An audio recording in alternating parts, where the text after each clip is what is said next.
Gobierno corporativo se define como el conjunto de normas, principios, procedimientos que regulan la estructura y el funcionamiento de órganos de gobierno de una empresa. Aquí nos lleva a pensar qué normas tenemos en nuestras organizaciones, qué claridad hay en los principios, qué procedimientos están regulados realmente para que esté funcionando la empresa como queremos. En otro forma de ver la gobernanza es qué relaciones hay entre los órganos de gobierno. Normalmente tenemos una asamblea de accionistas, tenemos un consejo de administración. Si son empresas ya con cierto nivel de madurez, tenemos comités de apoyo a esos consejos de administración y tenemos también partes interesadas que no necesariamente son únicamente los accionistas, sino terceros interesados. Puede ser nuestro propio talento, clientes, proveedores, personas de la comunidad en donde se desarrollen y se genere las actividades de la compañía. El siguiente, por favor. Cuando pensamos en ese sentido, podemos tener una lluvia de ideas en donde estos órganos de gobierno corporativo nos ayudan primero a romper la soledad en la toma de decisiones, a identificar mucho mejor la estrategia y el rumbo, a definir políticas que nos permita dar claridad al talento que está trabajando con nosotros, pero también que sean esas políticas que nos lleven a trascender, no únicamente en metas de corto plazo, de un año, de meses, sino realmente a tener una estrategia de largo plazo y de crecimiento. Nos lleva a tener mecanismos de control en los cuales tengamos nosotros la seguridad que hay equilibrio entre el sistema de control interno y su utilización para que las reglas de negocio estén caminando en un sistema que permita el cuidado de los activos y el cuidado del valor propio de la empresa. Un reporte y con transparencia, no hay nada que nos dé mayor tranquilidad que tener la seguridad que los estados financieros y los reportes operativos que nos están entregando para tomar decisiones nacen de una fuente razonable y confiable. No hay nada peor que un escenario en donde se toman decisiones en soledad y con información parcial o con errores. Tema de sostenibilidad. Nunca me he encontrado algún amigo o amiga empresaria que me diga que está abriendo su empresa para que después se muera. Siempre se abre una empresa con la ilusión y con el compromiso de estar dejando patrimonio familiar o patrimonio personal para el desarrollo de empresa, para el desarrollo de negocios y para generar una mejor posibilidad para las personas que trabajan con nosotros, para el propio país. La sostenibilidad no es únicamente pensar en la capacidad de retorno de inversión. Estamos pensando en la sostenibilidad bajo las condiciones de una empresa responsable en donde desea que la prosperidad toque al tema, obviamente, de la empresa, toque a sus accionistas, pueda generar valor y crecimiento a los empleados y a las familias que dependen de esos empleados y que permita a los proveedores convertirse en socios aliados de negocios con un crecimiento importante y la posibilidad de generar productos y servicios de valor a los clientes que nos acompañan y que nos dan su confianza. Empresa familiar, ahí abordo varios asuntos. El primero es que hay dos tipos de gobernanza cuando hablamos de empresa familiar. La gobernanza propia de la familia, que se hace a través de protocolos familiares y reglas claras entre los socios y la propia familia. Y por otro lado, la empresa, la cual tiene la responsabilidad de mantener en la asamblea de accionistas la claridad del mandato al consejo de administración que permita que las decisiones y los acuerdos de la familia trasciendan a la empresa únicamente para efectos patrimoniales. Todos los conflictos tienen dos orígenes: el conflicto que es emocional y el conflicto que es racional. Cuando llevamos lo emocional al ámbito de la familia, tiene mucha lógica y va a generar su gestión, una serie de comunicaciones entre los familiares que van a permitir mantener con ciertas reglas y ciertas herramientas que ya existen, una armonía familiar. Aun cuando los intereses individuales de la familia pueden estar dispersos, el interés respecto al cuidado patrimonial y de la empresa tienen que estar empatados sobre bases de racionalidad, no de emocionalidad. Ese es un trabajo muy delicado que normalmente consejeros familiares que se dedican a esta materia pueden generarles a ustedes, si tienen empresa familiar, un acompañamiento muy cercano para que esa armonía familiar se pueda mantener, no solamente entre las generaciones de fundadores, sino también segunda, tercera generación y las que siguen.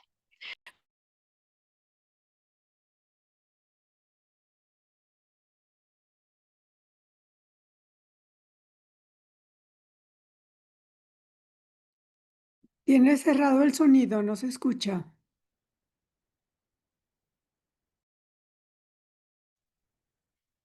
Por favor, no me lo cierren. ¿En dónde me quedé? ¿Me podría decir alguien? En cuanto cambió esta filmina. Muchas gracias. Si nos vamos al anterior, por favor. Les estaba en la anterior, ahí, por favor. Y si me pudieran cuidar que no me cierren el micrófono, por favor. Em, si les comentaba, además de esto, tenemos ciertas herramientas, como es el tema de presupuestos, el tema obviamente de cumplimiento normativo. En esta reflexión, la parte de comunicación se hace fundamental en la familia, en la empresa familiar y en los órganos de gobierno corporativo. Estamos mencionando la junta directiva, los accionistas, el consejo de administración como elementos importantes donde tenemos que asegurar esa comunicación. Adelante. También tenemos que considerar para qué nos sirve la alta gerencia. En ciertas empresas tenemos al presidente de consejo, al director general y a veces una serie de directores o de ejecutivos que son gerentes de alto nivel que nos van acompañando en el caminar de la estrategia y del rumbo de la compañía. Ahí es muy importante el tener ciertos elementos de características que van a abonar la eficiencia de la empresa. Su formación, el buen juicio y la objetividad. Se hace muy importante la integridad y la ética, no solamente como un decreto, sino como un comportamiento vivido y ejemplo también observado por nuestro talento y terceros interesados. Saber que nuestro trabajo siempre se tiene que hacer con diligencia y con competencia profesional para asegurar que los intereses de los accionistas se están cuidando, que los intereses patrimoniales de la empresa se están también protegiendo y por otro lado, que nuestra competencia profesional está bajo la expectativa que queremos. Requerimos también confidencialidad porque el valor de una empresa, el know-how, las condiciones que nos hacen diferentes a la competencia son elementos de activos intangibles que se deben de proteger igual que cualquier otro activo. La independencia también es muy importante. No les sirven a ustedes como empresarias y empresarios el que tengan personal o consejeros que no tengan independencia y que no tengan libertad y certeza de dar sus opiniones, aun cuando vayan a ser contrarias a los que la generalidad están teniendo. Es muy importante esto porque nos permite tener una autocrítica y una autorreflexión si el rumbo que estamos tomando es correcto. Por otro lado, la disciplina es una característica que debemos de buscar en nuestra estructura. El tener políticas, procedimientos y se adhieran disciplinadamente a los mismos genera una vida propia para la empresa. Genera el que la propia compañía tenga la sostenibilidad dentro de sus políticas y procesos para llevar a cabo sus negocios. Finalmente, el comportamiento profesional. Esto genera cultura. Alguna vez alguna amiga me decía que muchas personas trabajan sobre la estrategia, pero que la cultura se desayuna en la mañana a la estrategia. Y esto es cierto. Cuando tienes alineado tus valores, tu misión, tu visión, tus comportamientos como líderes de sus organizaciones, este comportamiento se va generando en las capas que nos apoyan y el comportamiento profesional se hace absoluto. Adelante, gracias. En la siguiente. ¿Y qué herramienta tenemos, Kiko, para poder apegarnos a mejores prácticas de gobierno ¿Cómo corporativo? crees? Aquí quisiera hacerles una invitación, Ah, sí, no, sí la pidió mal. perdón, aquí quisiera hacerles una sugerencia y invitación también. Hay varios colegas, consejeros independientes también, que he observado hacen notar que el gobierno corporativo es, pues, quizá muy difícil, complicado, complejo, caro económicamente.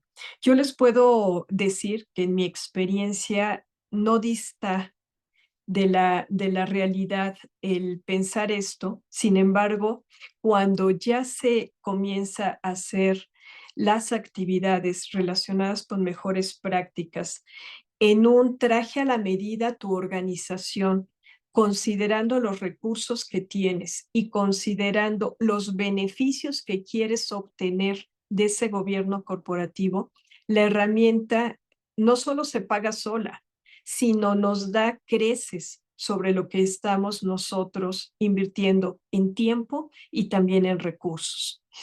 Otro mensaje que se da es que es muy caro y esto no es cierto. Al contrario, si tomas en cuenta ciertas mejores prácticas, puedes considerar que el mismo gobierno corporativo te va a generar ahorros. Cierras puertas para fraude, generas mayor compromiso en el cuidado de los activos y no permites que ningún peso se quede sobre la mesa, porque el control, la transparencia y la gestión de riesgos te lleva a tener acciones anticipadas para poder cuidar precisamente los resultados de una compañía. Adelante. ¿Qué tiene este código para nosotros? Este código de principios y mejores prácticas de gobierno corporativo. Primero tiene la nobleza que no hay en otros países, de que es una autorregulación empresarial. En otros países, estas características que vamos a ver ahorita están alineadas a la legislación y en México las únicas empresas que tienen la obligación de adherirse a este código y reportar el grado de adhesión son las que están públicas en las bolsas, tanto en Bolsa Mexicana de Valores como en Viva. En el caso de todas las demás empresas que no tienen esa característica, es una opción el ir hacia mejores prácticas. Muchas de ellas lo hacen desde que comienza su vida como empresa, porque las condiciones que se han visto en el mercado durante muchos años es que siempre dan una ventaja competitiva y de sostenibilidad para las empresas. Es como si nos dijeran que nos duele la cabeza y hay aspirina y no queremos tomarla. Es como si estuviéramos negándole a un proyecto importante la capacidad de autogestionarse con buenas políticas y procesos. Es como si tuvieran ustedes dinero sobre la mesa, lo pudieran tomar significativamente y ustedes dijeran que no. Si me escuchan decir eso, seguramente no les va a hacer sentido, porque quisiéramos que nuestras empresas fueran prósperas, crecieran, se mantuvieran durante muchas generaciones y nos generaran una fortaleza patrimonial muy importante. ¿Por qué se quedan pequeños muchos de los negocios? ¿Por qué muchas de las empresas en México no logran sobrevivir a la tercera generación? ¿Por qué muchas de las empresas y emprendimientos en 3 años desaparecen? Esas preguntas están respondidas ampliamente porque no tienen una disciplina y voluntad para tener un gobierno corporativo que les permita seguir viviendo sanamente.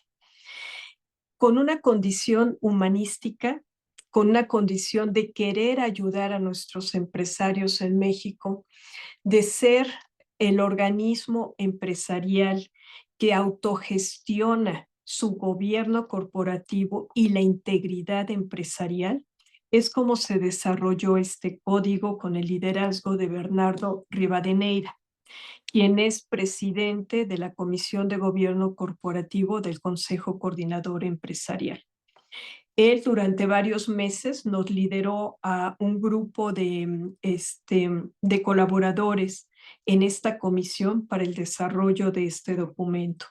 Se decidió la integración de 9 capítulos que están abonando a 2 temas. Uno, a ponernos en el lugar más alto de exposición a todos los requerimientos internacionales que en esta materia se están solicitando. México con este código está en el nivel de cualquier otro país y legislación del país para poder ser comparado y tener elementos, incluso en algunos casos, de mayor fortaleza que otros países.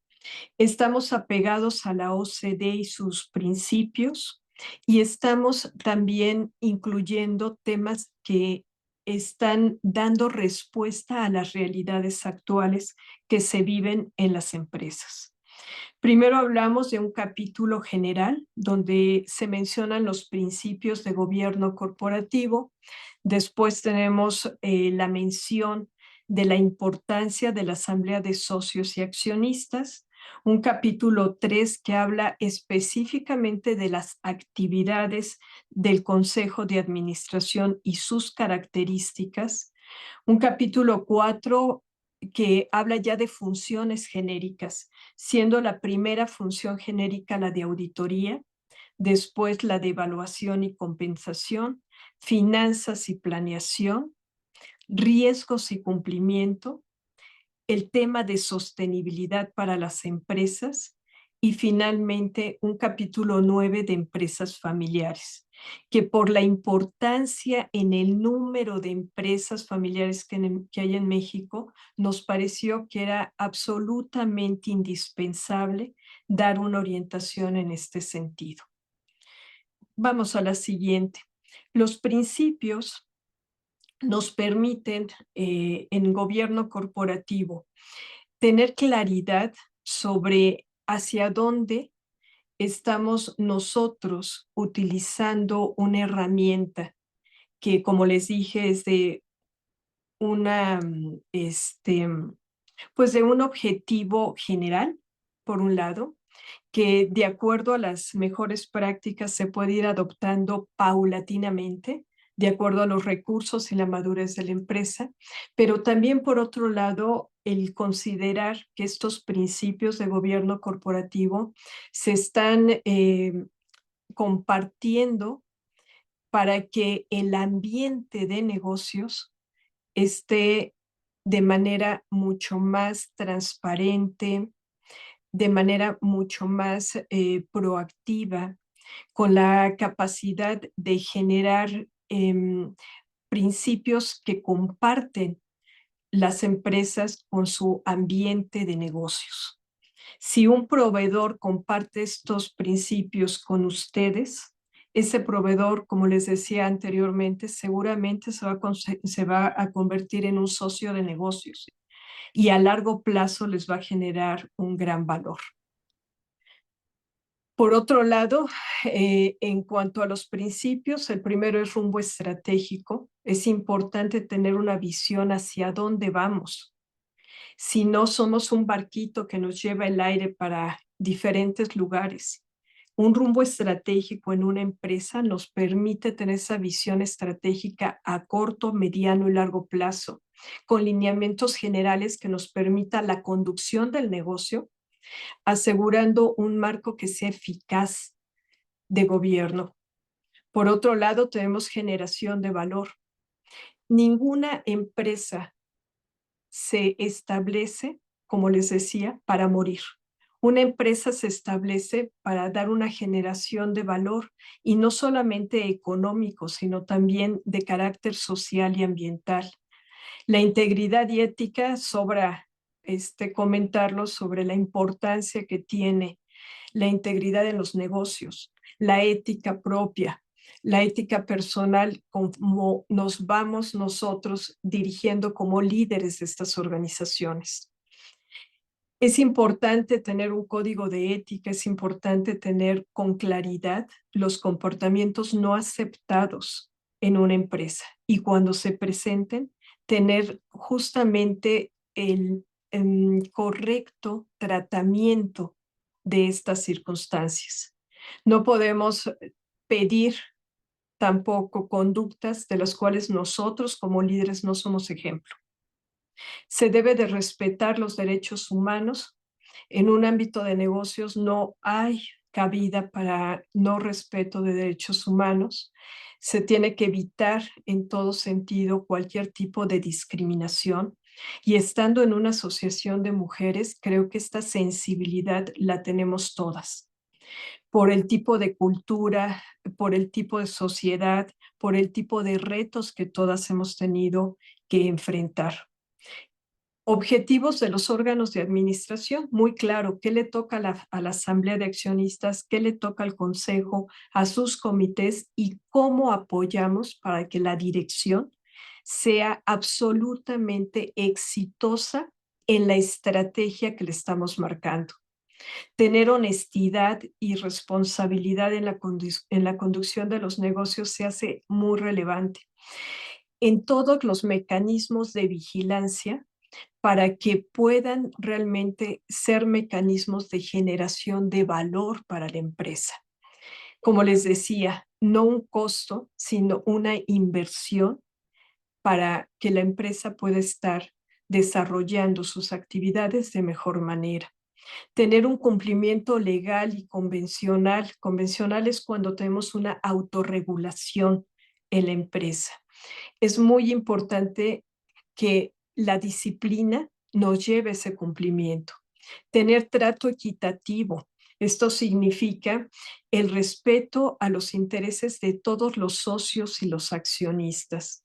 Se hace muy importante que garanticemos que haya mecanismos de comunicación para que todos los socios estén con la información que requieren para conocer su negocio en el momento y con la oportunidad y sobre todo con el detalle que les permita mantener tranquilidad en la toma de decisiones. Este punto es muy fino porque toca los dos aspectos, el tema de la familia y el tema también como consejeros patrimoniales o como accionistas en asamblea. Riesgos estratégicos es un elemento muy importante.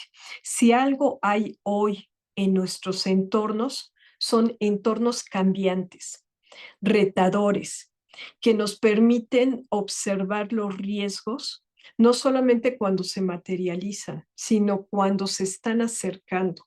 Por eso, tener talento alrededor de nosotros para definir los riesgos y la manera de gestión hace un cambio entre un negocio en marcha y un negocio con posibilidades de desaparecer.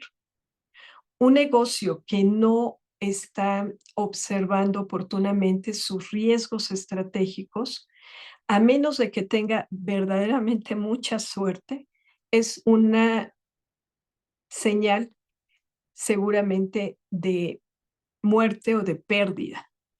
Tenemos también la revelación de información como un principio.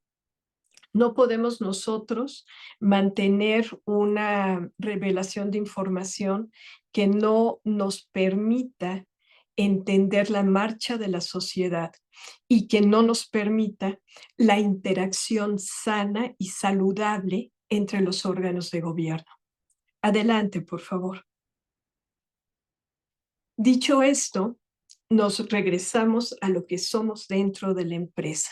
Voy a dejar un poquito a un lado la parte de familia. En una empresa tenemos estatutos. Esa es nuestra acta de nacimiento. Ustedes saben mejor que yo este documento. Desde ahí hay que nacer con gobierno corporativo. La manera más fácil de hacerlo es, uno, que el estatuto no sea una copia de los muchos estatutos que ha emitido alguna notaría, sino que sea un estatuto hecho a la medida de las operaciones que efectivamente mi empresa va a realizar. Número 2, el establecimiento de la Asamblea de Accionistas como un órgano de gobierno, no como un papel más que se firme cada 2, 3 meses y que se establezcan ahí también acuerdos de papel. Eso no sirve. Van a poder decir que tienen sus libros de la empresa completos, pero la realidad es que es una simulación de una asamblea en la cual el hacerla, el llevarla a cabo, el llevarla a un nivel de gobierno corporativo, que realmente haya una sesión, nos genera un valor enorme para la empresa.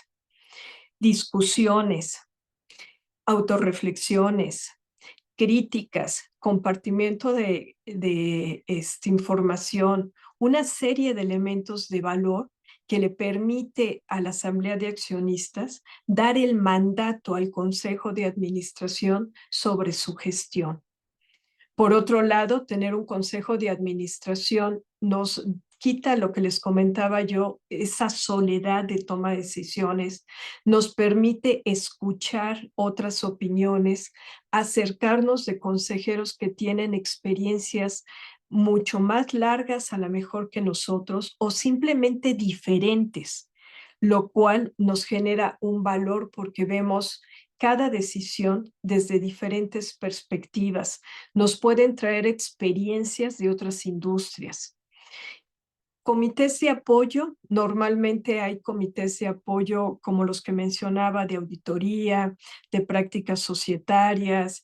Hay algunos comités que se hacen para remuneraciones, para riesgos. Ahora hay muchos que se están abriendo para sostenibilidad y principios ASG. Se abren comités de acuerdo a la necesidad, prioridad y recursos que tiene una empresa, primero. Y segundo, a su capacidad de transformación. Esto también se los quiero comentar porque podemos comenzar con algunas actividades de gobierno corporativo, revisar estatutos, caminar de la figura de un administrador único hacia un consejo de administración, aunque sea con 3 miembros, constituir a lo mejor un consejo consultivo como un primer paso para desarrollar su propio consejo de administración, hacer una sesión de trabajo familiar para identificar esos objetivos comunes que tiene la familia, verificar una sesión sobre algunos riesgos que observamos tanto en la familia como en la empresa. Podemos ir poco a poco abordando aquellas acciones que generen sentido al nivel de madurez de sus empresas. Pueden tener 10 empresas y a lo mejor una ya está para tener un consejo de administración, pero la otra está en este momento para revisar sus estatutos. Esa cualidad de que ustedes puedan identificar la mejor práctica en donde pueden ir caminando y abordando poco a poco, es algo que me gustaría poderles dejar con esta plática. No se trata de que cambiemos de un día para otro ni a nuestra familia ni las decisiones de la empresa. Es abordar y construir con muy buen sentido común y profesional, acompañados con las personas que ustedes vayan decidiendo que profesionalmente les aportan, para que sus empresas puedan trascender y tener sostenibilidad con una herramienta como gobierno corporativo. Y finalmente, la dirección general. Muchos de mis compañeros de consejos de administración me dejan fuera este concepto. Y yo les voy a decir que en mi práctica, los mayores éxitos que he tenido al transformar y acompañar más bien el proceso de transformación de empresas es la habilidad de la comunicación de la dirección general. Cómo el consejo, y en mi caso, como consejera independiente, estructuramos comunicaciones que guarden el respeto y la dignidad de nuestros directivos, que les puedan sumar interés a la adhesión a nuestra estrategia y que puedan también tener desarrollo propio donde sus éxitos sean observados, valorados y también remunerados. Es una situación muy importante porque las empresas sin gente no son empresas. Si nosotros tenemos al equipo adecuado, con una estructura adecuada a nuestro plan de negocios, el crecimiento hacia futuro se hace mucho más certero. Adelante.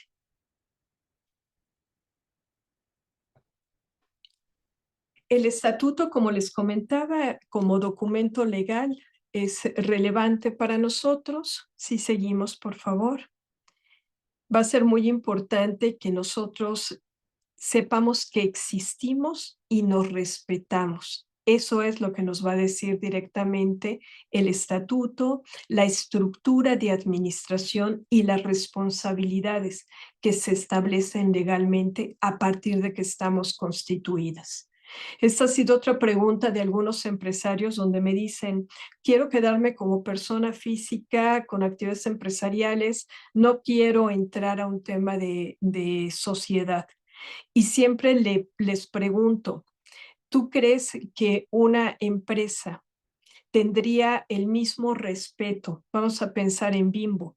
Si el señor Ser Virgen hubiera querido mantenerse como una persona física con actividades empresariales y no generar una estructura con órganos de gobierno, ¿qué es lo que quieres para ti? ¿Ser pequeñita o tener posibilidades de crecer y demostrar las capacidades que el know-how de tu negocio tiene? Eso es algo que debemos de considerar como un tema de exigencia y de autorrespeto. Adelante. Algunas características de los estatutos, los puse aquí, son generales. Lo más relevante de estos son las reglas justamente que les comento, se deben de integrar dentro de los mismos. La vigencia, el tener con claridad que no estamos armando una empresa para que muera mañana, el marco de cómo se van a tomar las decisiones en reuniones, votaciones.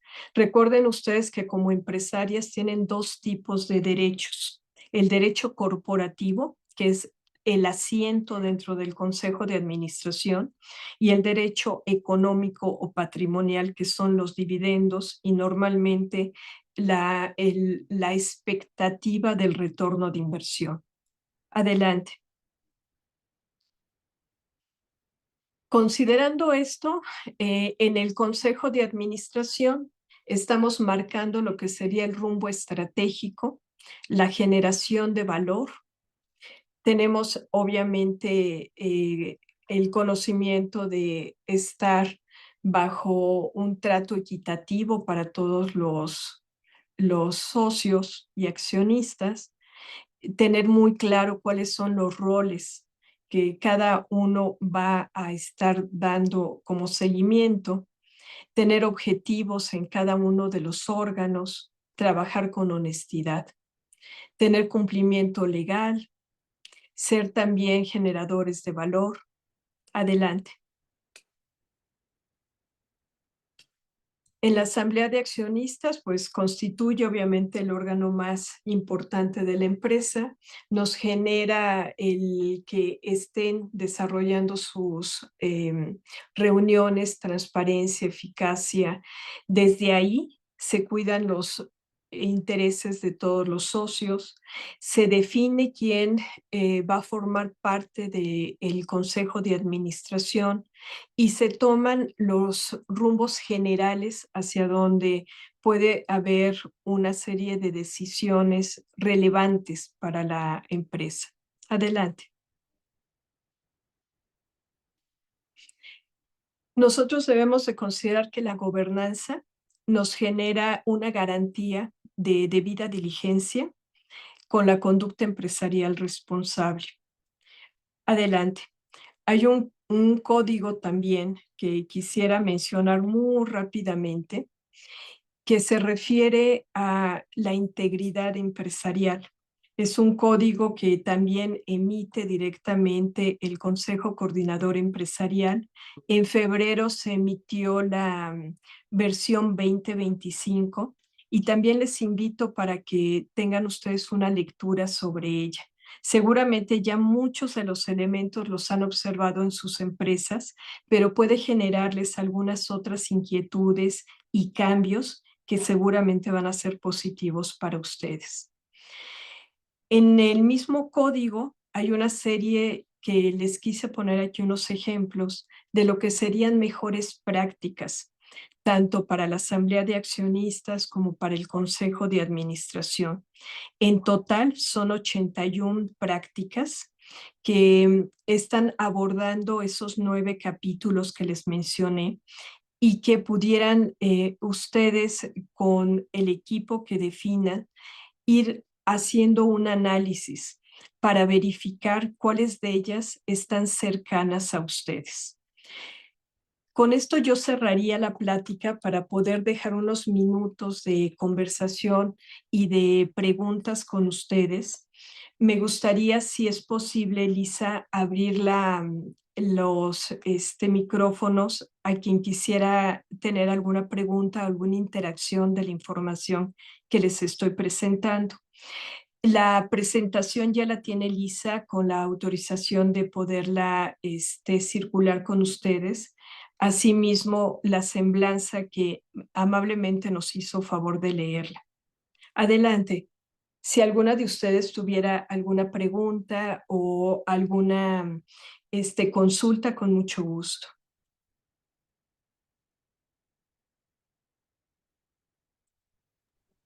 No veo ninguna manita levantada.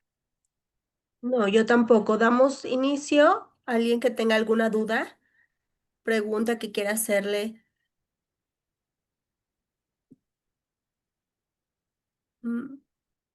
Si no, les voy a preguntar yo. Perdón, es que no sé por qué no me sale la manita. Yo soy Norma Sánchez, miembro del Consejo de Amexne actual. Primeramente quiero agradecer su participación, realmente es muy interesante y es un tema que quizás debamos ampliarlo para otra ocasión por más tiempo, porque sí es demasiado, tiene mucho un tema muy sustentable, o sea, de mucho contenido que sí requiere más, ¿no? Para mi punto de vista. Pero muchísimas gracias. No, muchas gracias a ti. Sí es un tema extenso. Esta plática, el objetivo es motivarlas a conocer un poquito más del tema. Evidentemente hay muchas vertientes, Norma, como bien lo mencionas. Hay pláticas que nos puede llevar varias sesiones hablando solamente de empresa familiar. Hay otras pláticas en donde se pueden abordar ciertas prácticas que nos apegan a mejores o al menos a condiciones mucho más fortalecidas en empresas mexicanas. Hay una serie de condiciones que cada empresa puede identificar y en su caso enfocar justamente a esas prácticas particulares. Fíjate, Norma, que ahorita que recuerdo, hay un cuestionario de adhesión a mejores prácticas de gobierno corporativo, que lo pueden ustedes bajar ahorita con una versión del código de 2018, todavía el del 2025 no sale, va a salir hasta 2026, pero de las 81 hay 60 prácticas que se habían observado en el código anterior. Y es como un checklist en Excel en donde se va leyendo la práctica y puedes tú ir palomeando si tu empresa lo tiene o podría tenerlo de acuerdo a los recursos. Les invito también para que puedan ustedes accesar a ella. Está tanto en la página de la Bolsa Mexicana de Valores como también de Viva. Es de uso público y normalmente quienes tienen la obligación de llenarla y de hacerla pública son las empresas que ya cotizan. Pero para ustedes podría ser un buen elemento como inicial para saber dónde está parada la empresa de ustedes y no necesitan tener ningún gasto, ninguna inversión en ello, es con el conocimiento de su propia compañía. Eso podría ser algo también muy útil, Norma, para ustedes. Sí, muchas gracias. Porque, disculpe que ando muy ronca. Sí hay algunas asesorías, bueno, hay varias, sobre para que la empresa esté legalmente constituida, pero esto, el derecho corporativo ya va más allá en todas las áreas de la empresa, en el que esté precisamente bien constituida desde la cabeza. Exactamente. Y ahí hay dos cosas bien importantes. La voluntad de quererlo hacer, de tener gobierno corporativo, y la otra, no me lo van a creer, pero la emocionalidad. Hay ocasiones en que varios empresarios y empresarias me han expresado su dificultad de soltar el poder. Ellos consideran que la forma en que han conducido la empresa y han tenido éxito se debe de mantener en el tiempo sin ningún cambio, cuando ya las circunstancias se están modificando. Entonces, cuando logras tener ese equilibrio entre el poder, el ego, la emocionalidad y se borra con la voluntad de darle vida a la empresa, es el primer paso más relevante que hay. Después lo demás, de verdad, créanmelo, no son matemáticas cuánticas. Es ir ladrillo por ladrillo construyendo un puente de control y un puente de comunicación. ¿Y a dónde nos va a llevar? A la estrategia de largo plazo que queremos. Entonces, Claro, porque la que hay mayor parte de las empresas son familiares, pero en el momento en que llegan a institucionalizarse de esta forma, es cuando van a funcionar y van a crecer a largo plazo.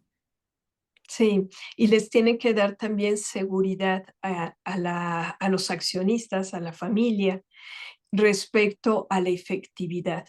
Entonces, otro tema que nos permite es medirnos. Cuando un fundador está frente a su empresa, normalmente no se evalúan sus resultados.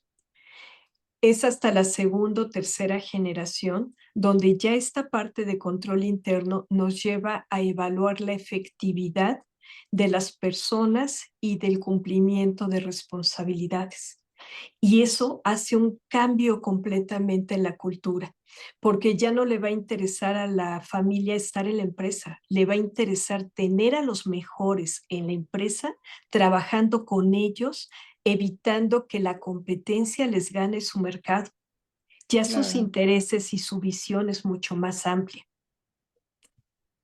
Muchísimas gracias. No, muchas gracias a ti, Norma.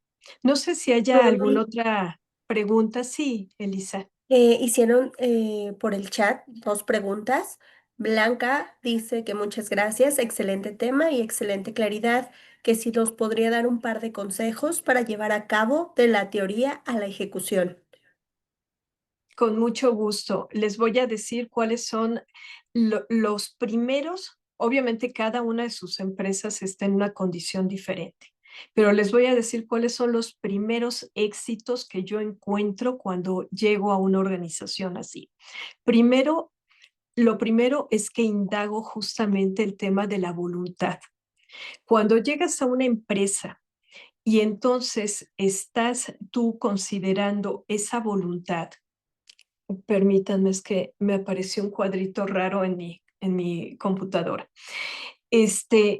Aseguras que realmente es una voluntad que está fincada en objetivos reales y de largo plazo. Si yo llego con uno de mis amigos empresarios, que ya me ha pasado, y me dice que quiere entrar a la moda del gobierno corporativo y que además quiere ser green y que quieren entrar a los principios de ASG y que va a hacer una bolsa de presupuestal para ello, lo detengo. Y la primera pregunta que le hago es, ¿para qué? Cuando ustedes se puedan responder, ¿para qué quieren hacer esto? Y su respuesta vaya fincada a la sostenibilidad del negocio, al crecimiento económico y a todas las respuestas que generan valor para su inversión de tiempo, de valores, de misión, de visión, entonces los fundamentos de su voluntad están claros y alineados con el plan de negocios y tienen asegurado ya un inicio exitoso. Segundo paso, de verdad, se van a sorprender, vayan a ver sus estatutos. Para mí, el primer paso es que sus estatutos estén realmente con el objeto social, con la vigencia, con los socios y con la administración que deben de estar, que obedezcan no a la realidad de hoy, sino a la realidad a donde queremos estar en los siguientes años. Eso es bien importante. Tercer tema de éxito en una situación así, siempre considerar esa diferenciación entre los intereses de familia y los intereses de empresa familiar. El tener un protocolo, aunque sea pequeñito, de acuerdos de familia y que se cumplan para construir confianza entre todos los familiares es importante. La definición de la colaboración de la familia política dentro de la empresa es también algo muy importante y es mucho mejor conversarlo y definirlo a tener una serie de compromisos futuros que vayan acabando la riqueza de la empresa. Por otro lado, otro consejo, aunque me pidieron nada más 2, ya voy por el cuarto, algo muy importante, no se olviden de diferenciar al director general. Si el fundador es el presidente del consejo o es el que lleva la asamblea de accionistas, es aparte el director general y aparte el director comercial y aparte es la personalidad con mayor influencia en la familia, tenemos un reto muy bonito, muy grande, para que a esta persona con dignidad y respeto se le vayan definiendo roles más limitados y permita que otras generaciones o que talento externo a la familia pueda colaborar en el ámbito de la empresa. Es un tema delicadísimo porque genera equilibrio en la armonía familiar y en los logros de los objetivos de la empresa. Se hace con mucha comunicación, se hace con ese cuidado y respeto a alguien que ha formado una empresa y que la está legando a sus siguientes generaciones. Y el último, el quinto, yo les diría la velocidad, la urgencia y los recursos. No, nadie los está persiguiendo, absolutamente nadie. Ustedes vayan con la velocidad de transformación que la empresa les permite y vayan también con la seguridad de que esas mejores prácticas están probadas en México y en otros países, generando empresas que han tenido una larga, muy larga vida y que siguen siendo un referente para los negocios. Esos serían los 5 que yo les abonaría en esta conversación. Hay muchos más que me han dado la práctica y que seguramente ustedes acercándose a consejeros les pueden transmitir. Les sugeriría buscar con quién acompañarse en este proceso. Cuando es familiar, es muy importante que separen al consejero de la familia a los consejeros de la empresa, porque los de la empresa tienen que ser absolutamente independientes, técnicos, y los de la familia deben de ayudar a gestionar cualquier conflicto que nazca, como les decía, de la emocionalidad con respuestas racionales para todos. Esos serían los comentarios que, al menos en mi experiencia, me ha dado éxito en este tipo de procesos. Muchas gracias, Noemí. También nos pusieron en el chat Alejandra Echeveste, tema interesante para mi caso, pero cuando la parte emocional está resuelta, ¿qué sigue? Una gran ventaja. Cuando ya la parte de la gestión, primero levantar los conflictos que están debajo de la mesa y ponerlos encima, porque culturalmente tratamos de ver a otro lado, le damos la vuelta, no queremos enfrentar. Pero cuando el conflicto está sobre la mesa, ahí hay 2 temas bien importantes. El conflicto no es malo. El conflicto nos puede llevar a tener una condición de reflexión y de acuerdo que nos lleve a un siguiente nivel de conversación con nuestros familiares. Si ya la parte que es emotiva, emocional está resuelta, entonces tienen una familia funcional dedicada a los negocios. Y eso nos lleva a que las decisiones van a ser 100% racionales. Malas noticias que les tengo, somos humanos y la emocionalidad nunca se borra, pero sí se puede gestionar de manera positiva. Cuando tú piensas que ya los conflictos emocionales se terminaron, de pronto al mes siguiente surge otro y es naturaleza de la propia familia. Entonces yo les diría una gran madurez, una familia funcional, conflicto que es positivo por la gestión y una inteligencia emocional de todos los miembros que les va a ayudar a su vida profesional económicamente soportada por la empresa, pero también a su vida personal con una paz mucho mayor para todos. Muchas gracias, Noemí. También Blanca dice que entendido y anotado los 5 del día. Muchísimas gracias. Y a nombre de la maestra Rosa Isela Ramírez Revilla, quiero compartirte este reconocimiento que la Asociación Mexicana de Mujeres Empresarias, Capítulo León, te otorga el presente reconocimiento a Noemí Cortés Llamas por su participación como ponente en el webinar Gobierno Corporativo. Muchísimas gracias por tu participación y gracias a todas por conectarse. Buena tarde. Muy buenas tardes y gracias a todas.